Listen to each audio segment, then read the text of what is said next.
Peace, family. I haven't hit y'all with a bedtime story in a long time, so here goes, right?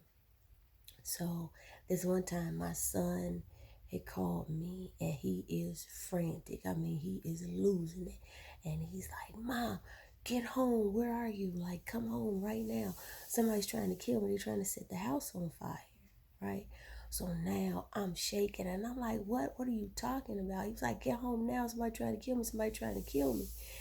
And he hangs up the phone. And I'm about to start losing it because I am about 45 minutes without traffic from home, right? So now I'm like, oh my God, what can I do? What can I do?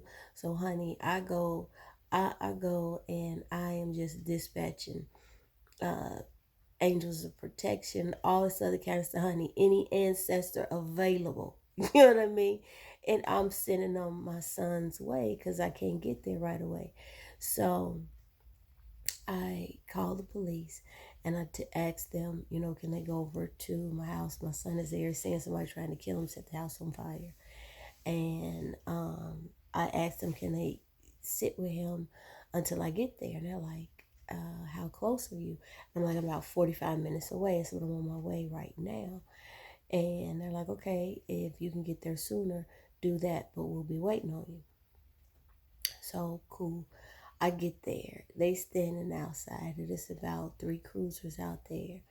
And um they're asking me, they meet me in the driveway and they're like, ma'am, is your son on any type of medications or anything like that? And I'm like, no, like, what the hell are you talking about? Like, no, he's not. And I was like, why would you say that? And it's like, just because of the way, like, he's answering, some of the questions as we're trying to find out, um, you know, what's going on or whatever.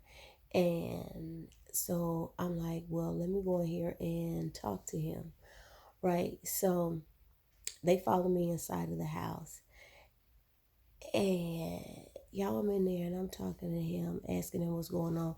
Now, this was right around the time when um, human trafficking was a major focus in the city of Atlanta, right? So he's like, there was this white truck and then there was this white van that was parked outside earlier when I got home from school and this and that. And um, I'm like, was it, the city utility people? Because they had been doing some work with the water pipes and the wires and, the telephone poles and all that other kind of stuff. He's like, no, you know what I mean? That wasn't them or whatever. And so I'm just talking to him, digging deeper. And the police officers are, looking at me and they're like, they're like, we don't know. It's his story, like none of it is adding up. So I asked him, I'm like, yo, I said, walk me back to everything that you did from the time that you walked home from school. So he's going through everything, and he said he walked home with 2 of his friends, and they had started a fire in my fire pit. Right. Now, my son is not supposed to be doing anything with my fire pit. Right. So now his story is like, ain't nobody trying to kill you. So I asked him, and the police officers are now adjusting themselves, you know what I mean, differently. Their posture is all it's just different. Their posture is different. And I'm starting to be a little bit embarrassed because I'm like, all right, so when you got done with the fire pit, because when I walked up, there was no ashes, no wood, no nothing, no evidence that it had been touched. Y'all, why he tell me that he put the coals, the fire coals, in a plastic bag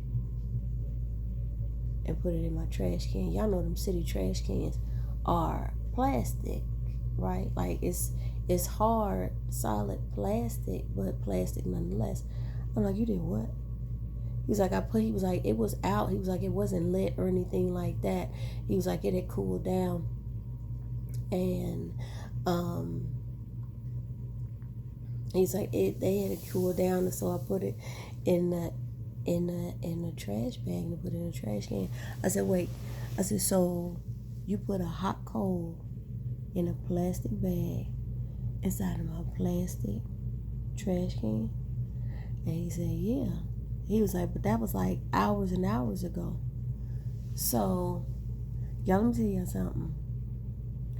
My trash can was burned down to the wheels. The only thing that was left was that little metal bar that holds the two wheels together. Like, that was the only thing that was left. Like, it was burned completely down to the ground. Like, I had a big blue melt spot of just plastic from the garbage and all the garbage can just burning down. So now, y'all, I'm embarrassed because I got these officers, one in my house. So now they all in my business, right? And now they looking at my son like he crazy, and they looking at me like, man, we just wasted our time or whatever. And I'm like, then I had to flip it because I'm always going to be on my son's side, right? I'm my children, period. Like, right, wrong, or indifferent. Like, I'll jump on you later, in front when we're not in front of everybody. But in front of folks, I still, like, I got you. So now I'm having to flip it because I'm like, you the one that burned down the trash can. So now I'm like, well, the good thing about it is that nobody was trying to kill you, and that, a trash can, you know what I mean, that's replaceable. I'm just glad that you're safe. Y'all, I'm having to brush it over like that. But do you not know this fool was the one, like, he burned my trash can down because he put a hot coal in a plastic bag instead of my trash can, and then when it called me frantic about somebody trying to kill him and set the house on fire when he did it. Like, I was so mad. I was so embarrassed. It just, child, wanted to give him away. I promise you I did. Like, he just always be doing stuff. Do you not know, to this day, that boy will still not admit to, he's the one that set the garbage can on fire. And yeah, it took a couple of hours because one, it was trash in there, one, that's thick plastic, but he will absolutely not take accountability that he was the one that started the fire. And so let this be a warning to anyone who doesn't have children already. Hey, don't do it. It ain't worth it. This parenting thing, baby, is overrated, especially when they get to be teenagers. And if you already made the mistake of having children and they're not teenagers yet, beware. All right. I love you. I'll talk to you soon. Good night.